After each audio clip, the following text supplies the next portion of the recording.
ইসলামী বিপ্লব তখনই সম্ভব হবে এই ইমাম খতিবদের মাধ্যমে সম্ভব হবে, এর ভিন্ন কোনো কিছু নয়। আমাদের দেশের প্রত্যন্ত অঞ্চলেও যদি কোনো একজন ইমাম খতিব নির্যাতন হচ্ছেন, সেখানে সাথে সাথে ফাঁসে দাঁড়াচ্ছেন। আমার আজকে অনেক দিনের দেখা। আমি সম্মানিত ওলামা কিরামদের উদ্দেশ্যে বলবো, আমরা কারা? আমরা তো তারাই। সবচেয়ে যদি আজকে বাংলাদেশের সবচেয়ে অবহেলিত একটা গোষ্ঠীর নাম হয়ে থাকে, সেটা হলো ইমাম খতিবদের গোষ্ঠী। অথচ আমরা কারা? আমরা তো তারাই যে আল উলামা ওয়ারাসাতুল আম্বিয়া, নবীর উত্তরসূরি, যে রাসূল আকরাম সাল্লাল্লাহু আলাইহি ওয়াসাল্লাম বলেছেন, আনা খাতামুন নাবিয়্যিন লা নাবিয়্যা বা'দি, আমার পরে আর কোনো নবী আসবে না।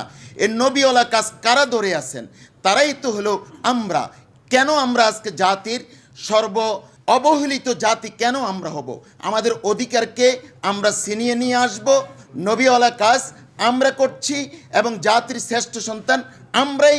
আমাদের অধিকারকে আমরা ফিরিয়ে নিয়ে আসার জন্য শানে সাহাবার সাথে আমরা একাত্মতা ঘোষণা করে আমরা যদি প্রতিটি মেম্বার থেকে আমরা যদি আহ্বান রাখি, সকল ঘরানার সকল ওলামা ইকরাম এই প্ল্যাটফর্মে যদি আমরা একসাথে কাজ করতে পারি, আমি মনে করি যে এই আমাদের এখানে সকল ঘরানার ইসলামিক দলের শীর্ষস্থানীয় ওলামা ইকরাম রয়েছেন।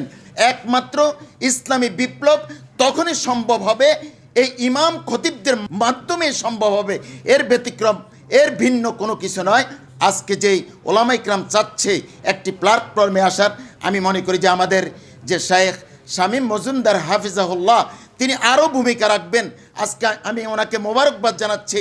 সকল ঘরানার ওলামা ইকরামকে আজকে একই জায়গায় নিয়ে এসেছেন।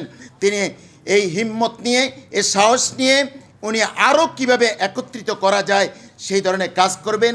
আমার মতো ছোট্ট মানুষ এই ছোট্ট একটি পরামর্শ দিয়ে আমি আমার কথা এখানে শেষ করছি।